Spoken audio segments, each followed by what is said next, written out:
दोस्तों, स्टडी शाला 2.0 के हिंदी व्याकरण की आज की ऑनलाइन क्लास में आप सभी का स्वागत है। हम लोग हिंदी व्याकरण की एक श्रृंखला से चल रहे हैं जिसमें हम लोगों ने पहला भाग पढ़ा था भाषा व व्याकरण का सामान्य परिचय। व्याकरण का सामान्य परिचय,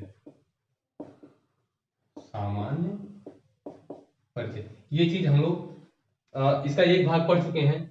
हम लोगों ने भाषा के बारे में पढ़ा है। आगे बढ़ने से पहले हम आप लोगों को एक जरूरी सूचना देना चाहते हैं। देखिए, जो ये हिंदी की क्लास चल रही है ये सप्ताह में 2 दिन बंद रहेगी और 5 दिन चलेगी। जो 2 दिन बंद रहेगी, बृहस्पतिवार और रविवार, ये 2 दिन क्लास बंद रहेगी। बाकी के 5 दिन शाम 7 बजे आप लोग लाइव आकर देख सकते हैं।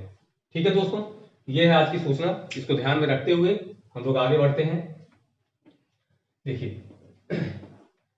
तब तक दोस्तों जो भी चैनल पर नए हैं वो चैनल को सब्सक्राइब कर लें और बेल आइकन को प्रेस कर लें। अगली आने वाली वीडियो के नोटिफिकेशंस आपको मिलते रहेंगे और अपने दोस्तों को भी शेयर कर दें ताकि उनको भी इस चीज का लाभ मिल सके। चलिए दोस्तों, सबसे पहले भाषा व व्याकरण का सामान्य परिचय जो हम लोगों ने कल की क्लास में पढ़ा है उसको यहाँ पर एक बार रिवाइज कर लेते हैं। कल की क्लास में हम लोगों ने क्या पढ़ा? भाषा के बारे में कि भाषा जो है किस धातु से बनी है, तो भाषा भाष धातु से बनी है, उसके बारे में हम लोगों ने कल देखा था।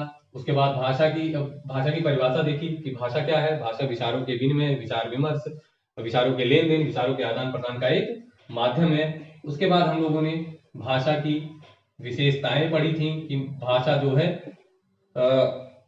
जन्मजात नहीं होती है, भाषा अर्जित की जाती है। बोलने की योग्यता जन्मजात होती है, भाषा का एक मानक रूप होता है, भाषा परिवर्तनशील होती है। ये सारी चीजें हम लोगों ने कल की क्लास में पढ़ी थी। उसके बाद हम लोगों ने पढ़ा था कि अगर भाषा कोई सीखना चाहता है तो उसके अंदर क्या क्या योग्यताएं होती हैं, और जो जो योग्यताएं होती हैं उसके बारे में कल हमने बताया था। उन योग्यताओं को आप नीचे कमेंट बॉक्स में जाकर उसका उत्तर लिखने की कोशिश करें, उसका उत्तर दें। उसके बाद हमने बताया था भाषा कौशल के विकास का क्रम क्या होगा। भाषा कौशल के विकास का क्रम क्या होगा, तो कौन कौन सा क्रम है, उस क्रम को आप शॉर्ट फॉर्म में जाकर के कमेंट बॉक्स में जरूर लिखें और ये भी बताएं कि किस मनोवैज्ञानिक ने उस क्रम को नहीं माना है। उसके बाद हम लोगों ने पढ़ा था भाषा के प्रकार, है ना दोस्तों। इसको हम लोगों ने 3 प्रकार में पढ़ा था। पहला क्या था? पहला था मौखिक भाषा। मौखिक भाषा ये पहला प्रकार था। दूसरा था लिखित भाषा, लिखित भाषा, और तीसरा प्रकार हमने बताया था सांकेतिक भाषा। कौन सा प्रकार था? सांकेतिक भाषा। दोस्तों आप लोग जब लिखिए तो जैसे हमको जल्दी लिखना है, लेकिन आप लोग लिखिए तो ये जो ऊपर लाइन खींचते हैं उसको शिरोरेखा बोलते हैं, उसको जरूर खींचें, क्योंकि किसी की भी पगड़ी जो होती है वो उसकी शान होती है। तो आप शब्दों की शान को न हटाइए और बिना शिरोरेखा के न लिखिए। ठीक है दोस्तों, देखिए मौखिक भाषा में हम लोगों ने पढ़ा था कि रेडियो में समाचार जो सुनते हैं, आजकल चुनाव का माहौल चल रहा है तो जो नेताजी भाषण देते हैं, कर्णप्रिय भाषण देते हैं, जो हम लोगों को बहुत सुनने में प्रिय लगता है, तो ये जो है ये सारी चीजें मौखिक भाषा के अंतर्गत आती हैं। लिखित भाषा की बात करें हम, लिखित भाषा के अंतर्गत पत्र पत्रिकाएं हैं, आपकी किताबें हैं, ये सारी चीजें आती हैं। और प्राचीन समय में संचार का एक साधन था जिसको हम चिट्ठी कहते हैं। क्या कहते हैं? चिट्ठी। चिट्ठी ना कोई संदेश, चिट्ठी। और इस चिट्ठी का वाहक जो होती थी वो कौन होते थे? कबूतर। कबूतर, जा जा जा वाले कबूतर। तो ये देखिए लिखित भाषा है। सांकेतिक भाषा में हमने पढ़ा कि जैसे ट्रैफिक हवलदार होते हैं, वो ट्रैफिक चौराहे पर खड़े होके हाथों के माध्यम से, इशारों के माध्यम से उसको कंट्रोल करते हैं। अंपायर होता है, वो इशारों के माध्यम से अपने डिसीजन देता है। और ये सारी चीजें हम लोगों ने पढ़ रखी है। इसमें आज का प्रश्न आप लोगों के लिए एक और प्रश्न रहेगा। जैसे आप रोड पर जाते हैं तो वहां भी देखिए इस तरह से कुछ निशान बने होते हैं। ये निशान हो गया।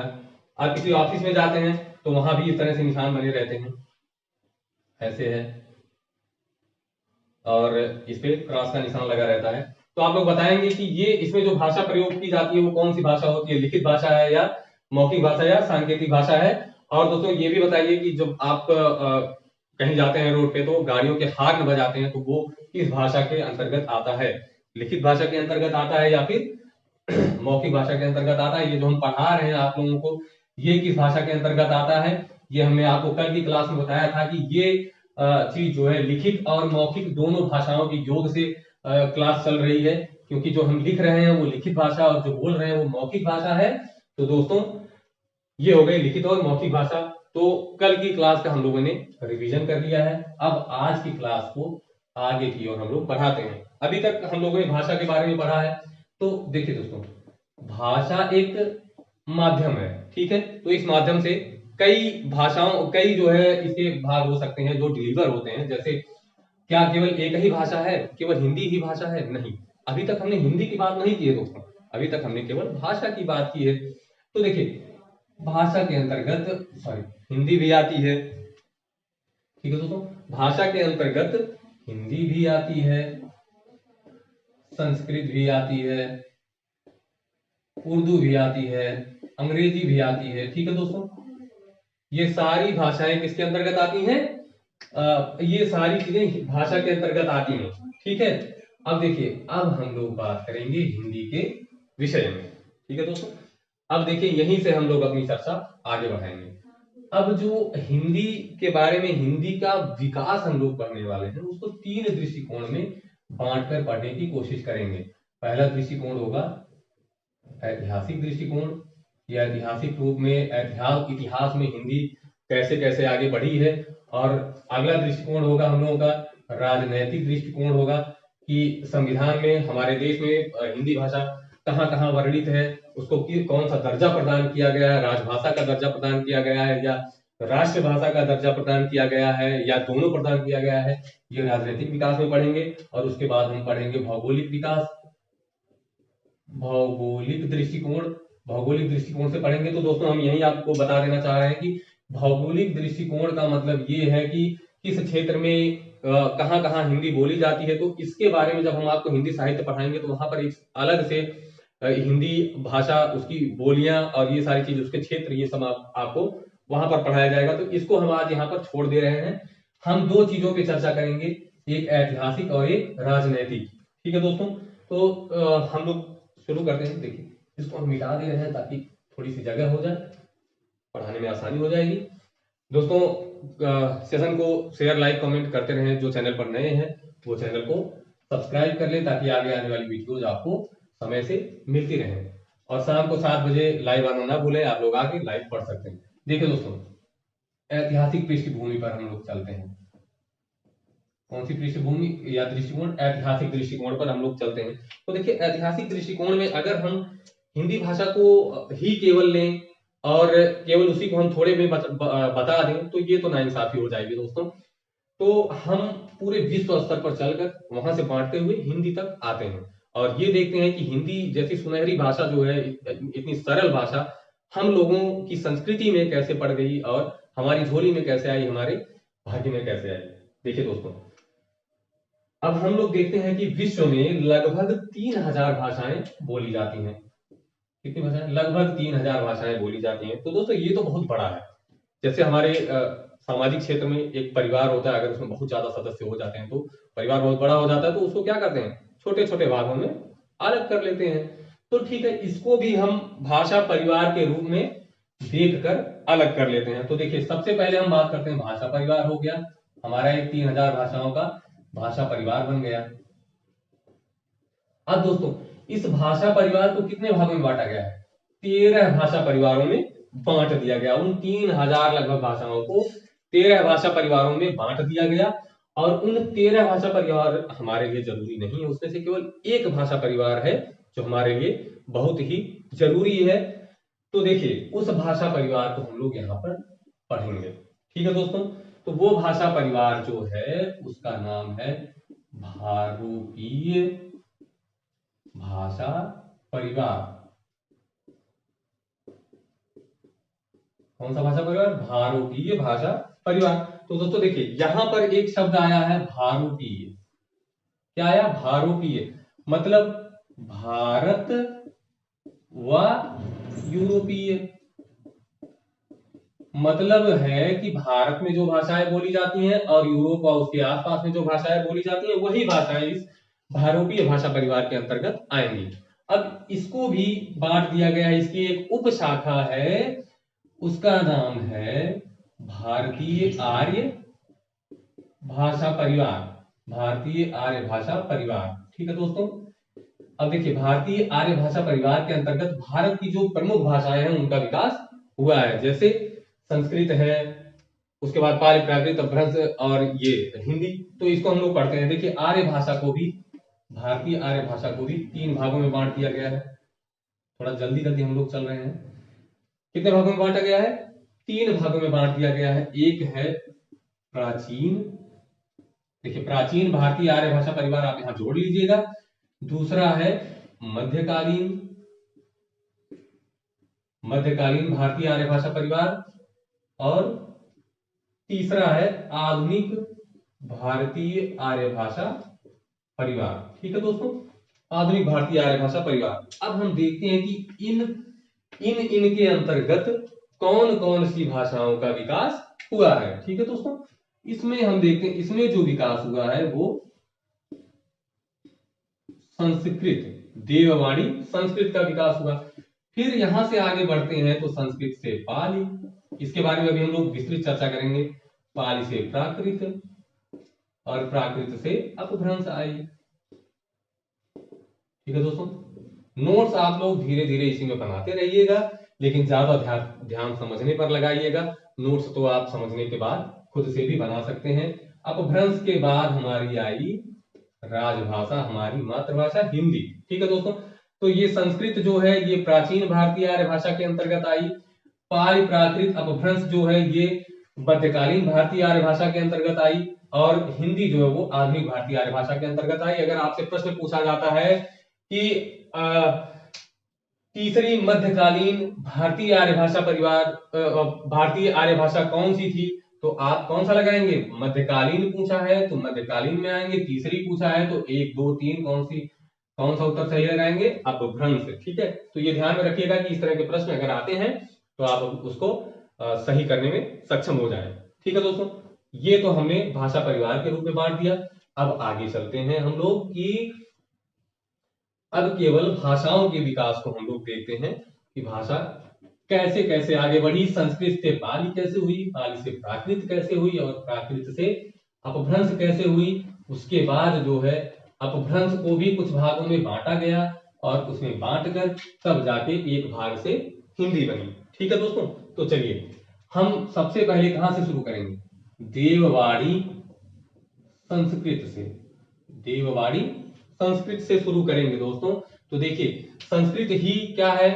सभी भाषाओं की आदि जननी है, या मूल भाषा इसको कहें, या आदि भाषा कहें, ये सारे नाम संस्कृत को दिए गए हैं। और संस्कृत को दोस्तों, संस्कृत एक बहुत ही क्लिष्ट भाषा थी या है, तो इसको पढ़ने में लोगों को बड़ी असुविधाएं होती थी। जो बहुत प्रकांड विद्वान होते थे वही सही से पढ़ पाते थे। और इसमें भी देखिए 2 तरीके से इसको बांटा गया है। पहली संस्कृत है वैदिक संस्कृत, क्या है? वैदिक संस्कृत। और दूसरी है लौकिक संस्कृत, लौकिक संस्कृत।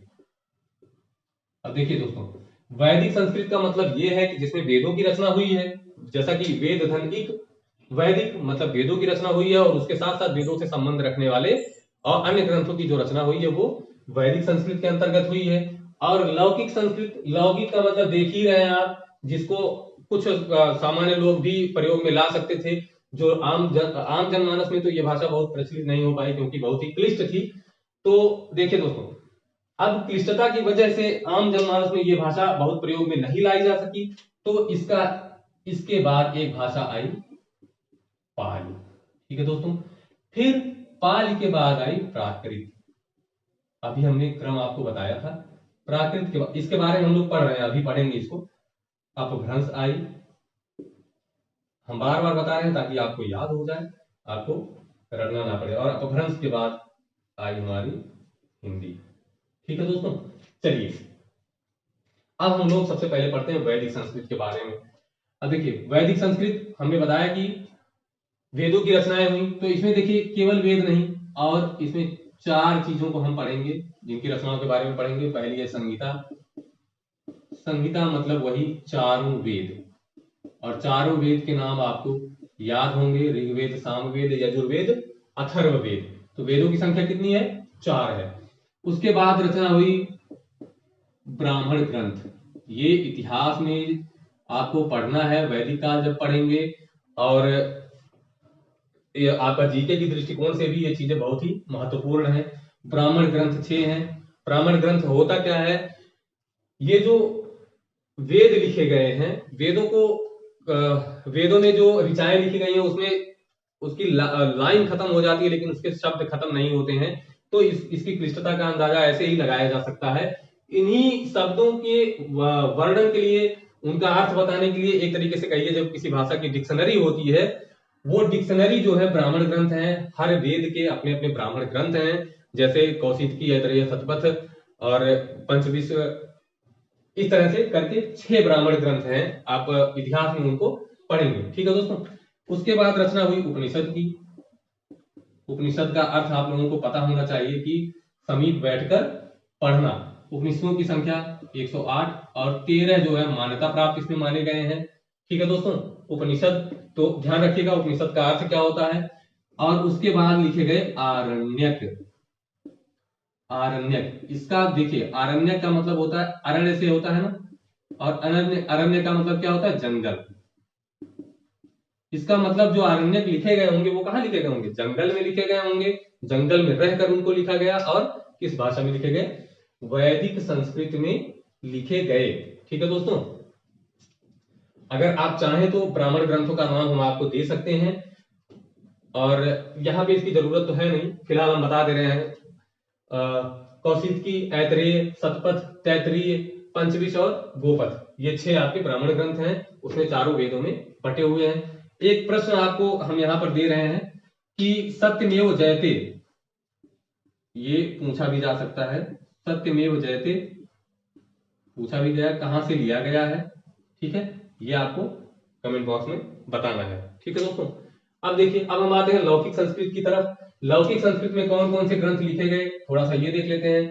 पहला है रामायण महाकाव्य। रामायण मतलब राम का आयन, मतलब श्री राम जी के चरित्र के बारे में वर्णन है, वही रामायण है। इसकी रचना किसने की? महर्षि वाल्मीकि जी ने की।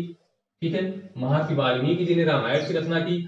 और उसके बाद फिर महाभारत महाकाव्य है। महाभारत, महाभारत की रचना किनके द्वारा की गई?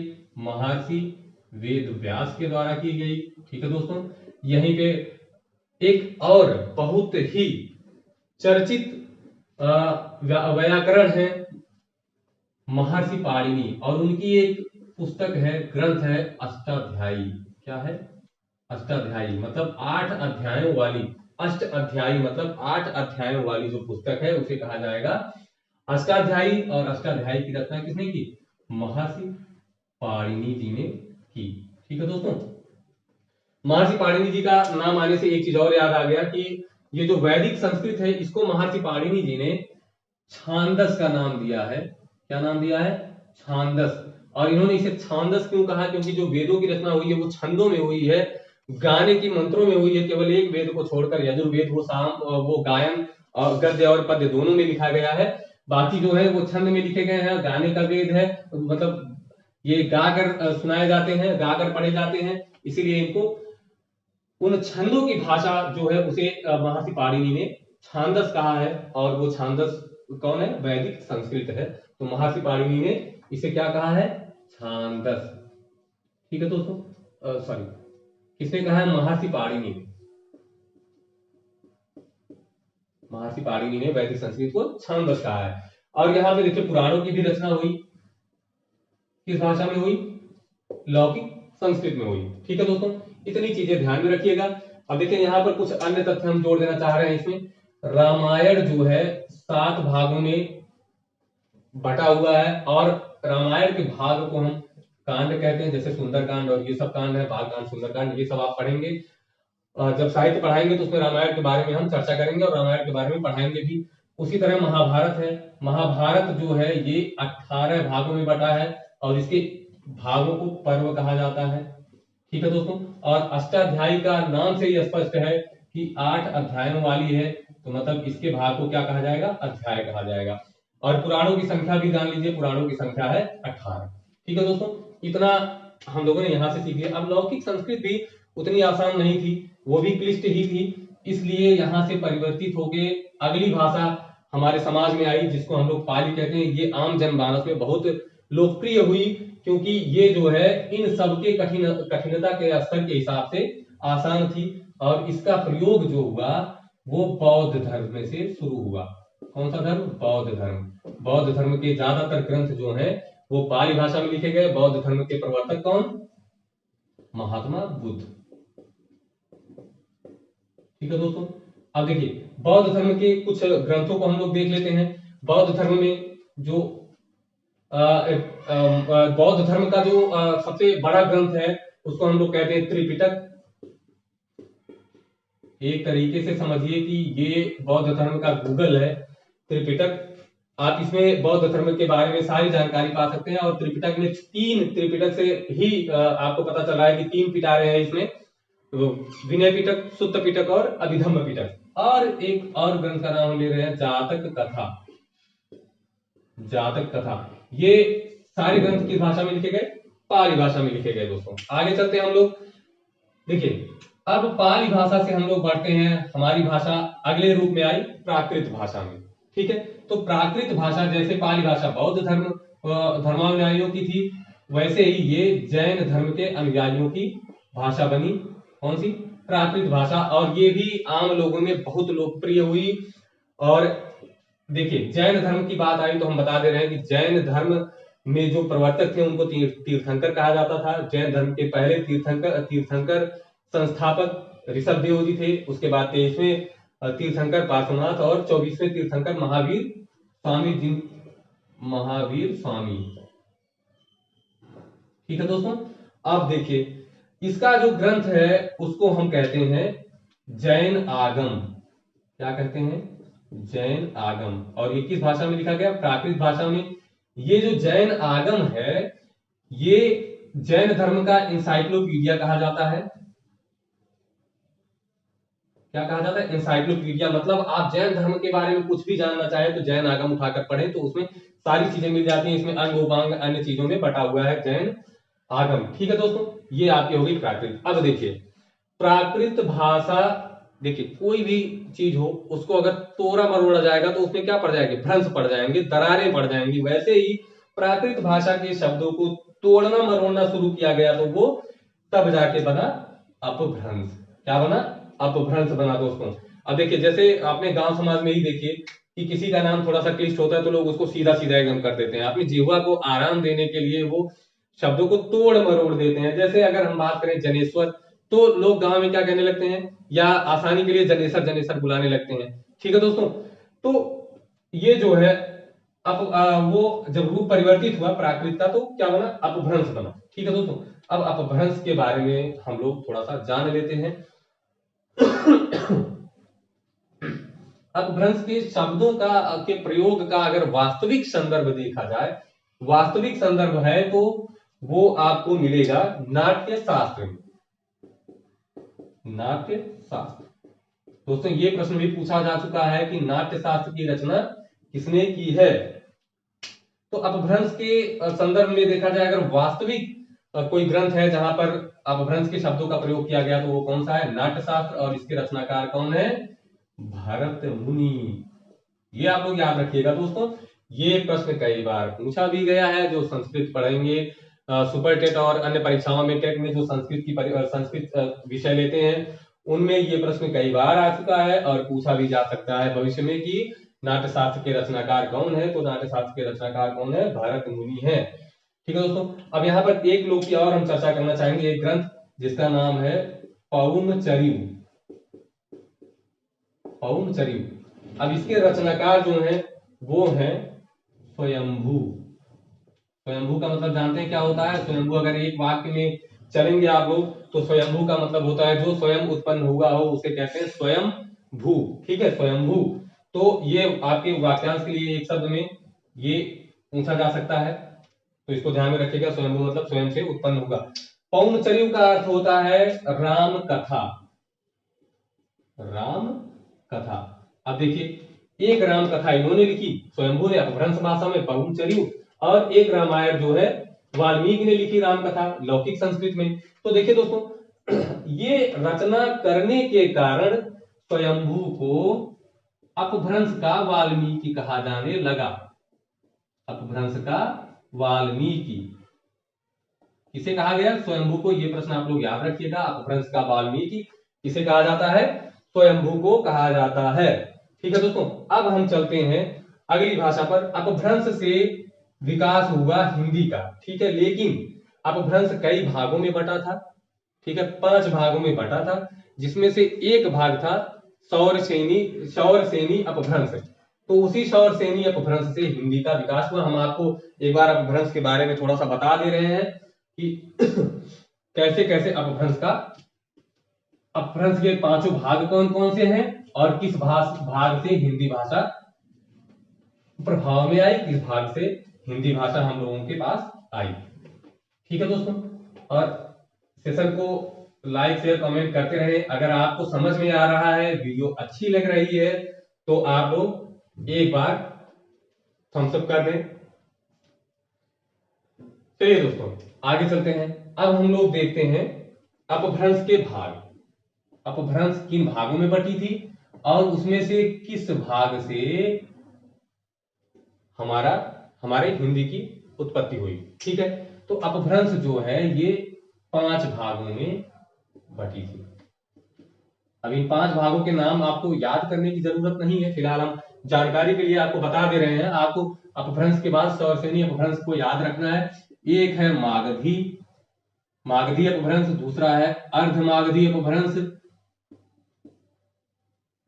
अब तीसरा जो है इसको हम लिख दे रहे हैं शौरसेनी अपभ्रंश, उसके बाद हम लिख दे रहे हैं पैशाची अपभ्रंश, और उसके बाद है महाराष्ट्रीय अपभ्रंश। तो जब हम हिंदी साहित्य पढ़ाना शुरू करेंगे, हिंदी साहित्य का विकास पढ़ाना शुरू करेंगे, तो वहां भाषा, बोली और उनके क्षेत्रों का एक अलग से आपको पढ़ने को मिलेगा, एक वीडियो मिलेगी जिसमें इन सब चीजों, इसके अंतर्गत कौन कौन सी भाषाएं आती हैं, वो सब आपको देखने को मिलेगी। अब इसमें देखिए कि इसी शौरसेनी अपभ्रंश से हमारी हिंदी भाषा का उद्भव हुआ। तो ये आपको याद होना चाहिए कि संस्कृत 2 भागों में बटी है, वैदिक संस्कृत, लौकिक संस्कृत। लौकिक संस्कृत से आगे आएंगे तो पाली भाषा मिलेगी, पाली से आएंगे तो आगे आएंगे प्राकृत मिलेगी, और प्राकृत से आगे आएंगे तो अपभ्रंश मिलेगी। उसी अपभ्रंश के शौरसेनी अपभ्रंश वाले भाग से किसकी उत्पत्ति हुई? हिंदी की उत्पत्ति हुई। दोस्तों, ये रहा आपका हिंदी का ऐतिहासिक जो दृष्टिकोण है, उसको हमने देखा कि हिंदी जो है कैसे यहां तक पहुंची। तो ये आप लोग अपनी नोट्स पर बना लीजिएगा। अब हम लोग आगे चलते हैं। चलिए अब देखते हैं राजनैतिक दृष्टिकोण। राजनैतिक दृष्टिकोण, ठीक है दोस्तों, देखिए राजनैतिक दृष्टिकोण में हम लोग जानेंगे कि संविधान में हिंदी भाषा को कैसे शामिल किया गया, कहां कहां उसका उल्लेख किया गया, ये सारी चीजें जानेंगे। उसको पढ़ने से पहले हम लोग यहाँ एक चीज देख लेते हैं। कुछ शब्द हैं जिनको स्पष्ट कर देना बहुत ही आवश्यक होता है। अगर वो शब्द आप नहीं जानेंगे तो हमेशा भ्रमित होंगे। जैसे बोली है, भाषा है, उसके बाद आती है मातृभाषा, राजभाषा। इन शब्दों में अक्सर लोग भ्रमित होते हैं, कंफ्यूज होते हैं। और है राष्ट्रभाषा। ठीक है दोस्तों, चलिए अब आप लोग जल्दी से कमेंट बॉक्स में लिखिए कि राजभाषा और राष्ट्रभाषा कौन सी है अपने भारतवर्ष की। कमेंट बॉक्स में जल्दी जल्दी कमेंट करिए। तब तक आगे देखते हैं। बोली, देखिए बोली और भाषा में केवल एक अंतर है, सीमित क्षेत्र का, मतलब क्षेत्र का अंतर है। बोली देखिए, सबसे पहले आप जानते हैं कि भाषा जो है वो विचारों के आदान प्रदान का एक माध्यम है। ठीक है, अगर वह माध्यम सीमित क्षेत्र में होगा, कैसे क्षेत्र में? सीमित क्षेत्र। ठीक है दोस्तों, अगर सीमित क्षेत्र होगा तो उसे हम क्या कहेंगे? बोली कहेंगे। लेकिन अगर इसी माध्यम का क्षेत्र विस्तृत हो जाए, तो उसे हम क्या कहेंगे, उसे भाषा का दर्जा प्रदान कर दिया जाता है। ठीक है दोस्तों, ये हो गया बोली और भाषा। अब हम चलते हैं मातृभाषा। देखिए दोस्तों, मातृभाषा एक कि अपने विचारों को प्रकट करने का सशक्त माध्यम है, सबसे सशक्त माध्यम है, क्योंकि ये मातृभाषा है। मातृभाषा, आप पहली भाषा अगर कोई सीखता है तो वो मातृभाषा ही सीखता है। उसमें अपने विचारों को, अपने भाव को प्रकट करना बहुत ही आसान होता है दोस्तों। जहां पर मातृ का नाम जुड़ जाए, माता का नाम जुड़ जाए, चीजें वैसे ही आसान हो जाती हैं और उसका वजन बढ़ जाता है, उसकी महत्ता बढ़ जाती है दोस्तों। तो ये है मातृभाषा। मातृभाषा से एक दोहा हमको याद आता है कि निज भाषा उन्नति है, सब उन्नति को मूल, और बिन निज भाषा ज्ञान के मिटे ना ये कोसूल। दोस्तों, जब तक आप अपनी भाषा में, अपनी मातृभाषा में अपने दुख को, अपनी खुशी को व्यक्त नहीं कर देंगे, तब तक जो है अंदर का दर्द और अंदर की खुशी जो है जाहिर नहीं होती है। तब तक अंदर लगता है कि यार कुछ चाहिए ऐसा। चलिए ठीक है दोस्तों, आगे चलते हैं। हम लोग देखते हैं राजभाषा के बारे में। राजभाषा और राष्ट्रभाषा। देखिए, राजभाषा का मतलब है, देखिए राजभाषा का मतलब राजकाज की भाषा, मतलब प्रशासनिक भाषा, प्रशासनिक कार्यों की भाषा, सरकारी कामकाज की भाषा, सरकारी कामकाज की जो भाषा होगी उसे क्या कहेंगे, राजभाषा। जिस भाषा में किसी राज्य या किसी राष्ट्र के सरकारी कामकाज संचालित किए जाते हैं उसे हम क्या कहते हैं, राजभाषा का दर्जा दिया जाता है। और हमारे यहाँ हाँ, इसका उत्तर अभी हम बाद में देंगे कि राजभाषा हमारे यहाँ कौन सी है। ठीक है दोस्तों, और राष्ट्रभाषा का अगर नाम लें, देखिए राजभाषा हम बता दे रहे हैं कि हमारी राजभाषा कौन सी है, हिंदी। ठीक है, अब देखिए राजभाषा हिंदी कैसे बनी, ये अभी हम आगे चर्चा करने वाले हैं। राष्ट्रभाषा के बारे में अगर हम बात करें, राष्ट्रभाषा का मतलब होता है कि अपने विचारों को साझा करने का वह माध्यम जो उस राष्ट्र के अधिकांश लोगों द्वारा, अधिकांश जनता द्वारा बोली जाती हो। तो दोस्तों ये बताइए कि हमारे संविधान में 22 भाषाओं का उल्लेख किया गया है और उसी में एक भाषा हिंदी भी है। तो इन 22 भाषाओं में से किसी एक भाषा को अगर राष्ट्रभाषा का दर्जा दे दिया जाएगा तो बाकी भाषाओं के साथ तो नाइंसाफी होगी।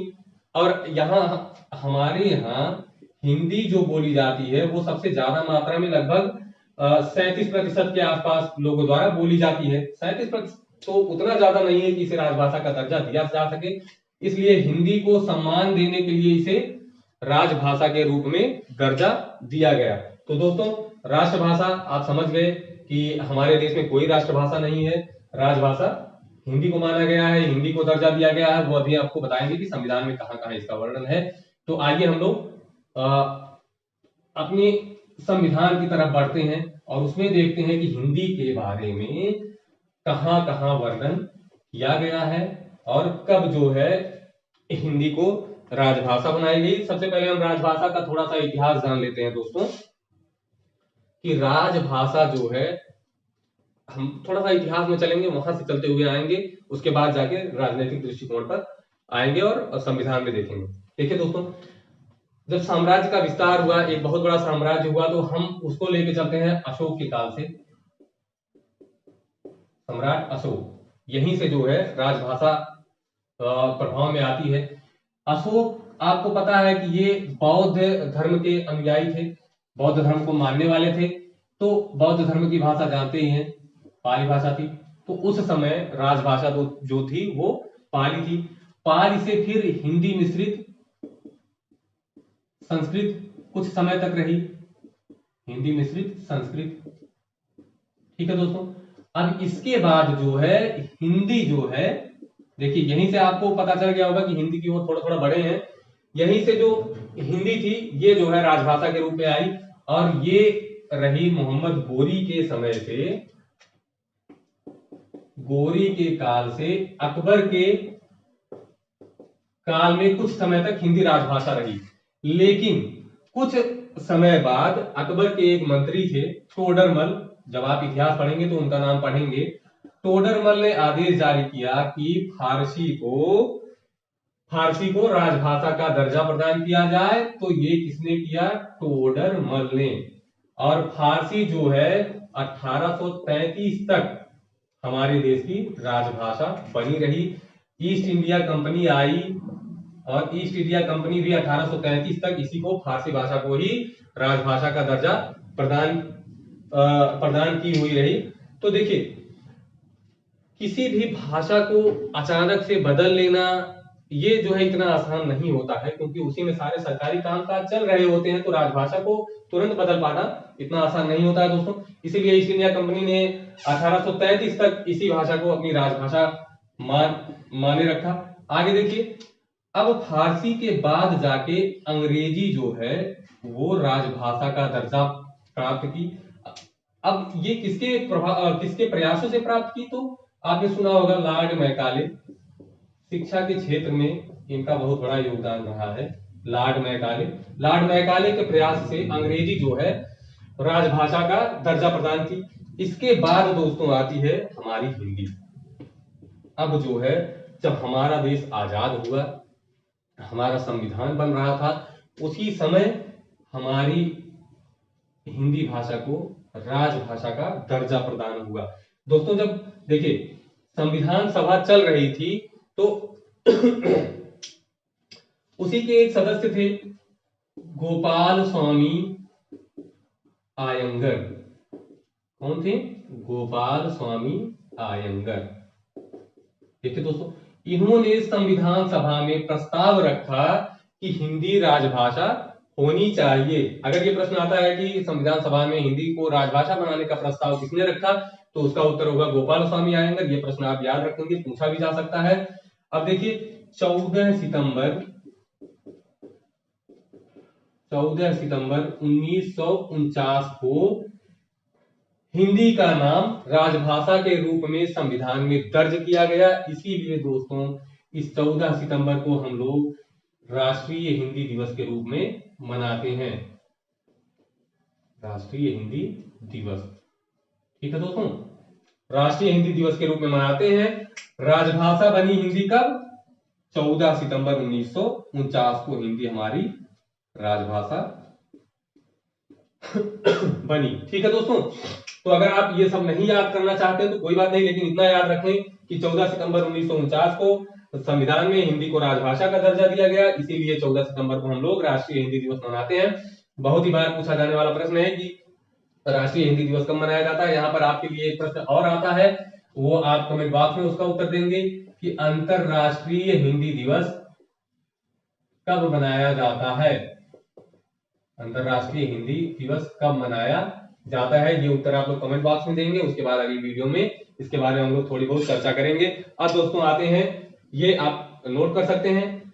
आगे अब हम लोग आते हैं कि संविधान में जब हिंदी को रखा गया, शामिल किया गया राजभाषा के रूप में, तो संविधान में हिंदी का उल्लेख किस किस अनुच्छेद में किया गया, किस भाग में किया गया, किस अनुसूची में किया गया। तो सबसे पहले हम लोग अनुसूची के बारे में देखते हैं। अनुसूची देखिए, हमारे संविधान में इस समय 12 अनुसूचियां हैं। मूल संविधान में 8 अनुसूचियां थी, 4 अनुसूचियां बाद में जोड़ी गई। तो इसमें जो है हिंदी भाषा जो है उसका वर्णन 8वीं अनुसूची में है। 8वीं अनुसूची में देखिए, 8वीं अनुसूची में केवल हिंदी का वर्णन नहीं है, बल्कि वहां पे 22 भाषाओं का वर्णन है। कितनी भाषाओं का?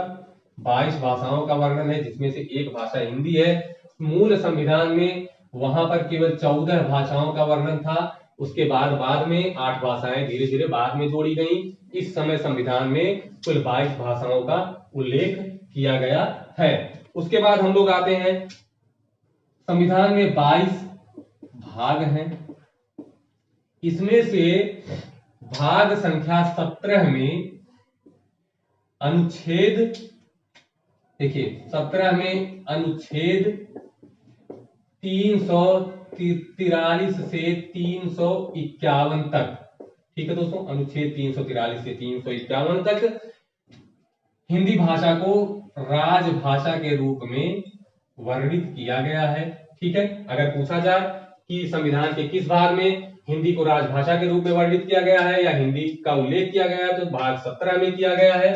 ठीक है दोस्तों, भाग 17 में किया गया है। अगर पूछा जाए कि किस अनुच्छेद से किस अनुच्छेद तक किया गया है, तो 343 से 351 तक। दोस्तों एक जो है इसके बारे में मुख्य बिंदु और बता देना चाहते हैं कि अगर ये पूछे कि देखिए अनुच्छेद 343 में ये लिखा गया है कि जो संघ की राजभाषा हिंदी व लिपि देवनागरी होगी। ठीक है दोस्तों, ये जो है आपके संविधान में हमारी हिंदी के बारे में कहां कहां दिया गया है उसके बारे में हमने पूरे अच्छे से आप लोगों को बताया। ठीक है दोस्तों, अब जो है इसके बाद जो आगे हम लोग पढ़ने वाले, देखिए यहां पर एक शब्द आया है लिपि। इसके बारे में अभी चर्चा नहीं हुई है, इसके बारे में चर्चा हम लोग अगली क्लास में करेंगे। लिपि जो है थोड़ा सा हम बता दे रहे हैं, आपने जान ही लिया कि हिंदी की लिपि देवनागरी है, देवनागरी संस्कृत की लिपि भी है। लिपि के बारे में हम लोग कल जब चर्चा करेंगे तो हम बताएंगे कि हमारी जो देवनागरी लिपि किस लिपि से आगे आई है। जैसे अपभ्रंश से हिंदी बनी है, वैसे ही ये देवनागरी लिपि किस लिपि से आई है। ठीक है दोस्तों, तो इतनी चीजें आज हमने पढ़ी कि हिंदी भाषा का ऐतिहासिक विकास कैसे कैसे हुआ है और राजनीतिक विकास कैसे कैसे हुआ है, संविधान में हिंदी जो है राजभाषा के रूप में कब जोड़ी गई और उसका वर्णन हिंदी में कहां कहां संविधान में कहां कहां किया गया, ये सारी चीजें हमने आपसे चर्चा की। और आगे जो है हमने बताया कि जो तीसरा दृष्टिकोण है भौगोलिक दृष्टिकोण, उसके बारे में हम एक जब हिंदी साहित्य शुरू करेंगे तो वहां चर्चा करेंगे। दोस्तों आज की क्लास के लिए बस इतना ही, और जो भी प्रश्न आपसे बीच में किए गए हैं उसका उत्तर आप लोग जरूर दीजिएगा कमेंट बॉक्स में। और आपको बता ही दिया गया है कि क्लास 2 दिन बंद रहेगी, बृहस्पतिवार और रविवार को बंद रहेगी। बाकी के दिन आप शाम 7 बजे लाइव आकर पढ़ सकते हैं। आप लोग कमेंट करते रहेंगे, कमेंट का उत्तर आप लोगों को साथ में उत्तर दिया जाएगा। ठीक है दोस्तों, तो जो भी प्रश्न आज पूछे गए हैं उनका उत्तर आप लोग कमेंट बॉक्स में जरूर छोड़ें। आज के लिए इतना ही। जय हिंद।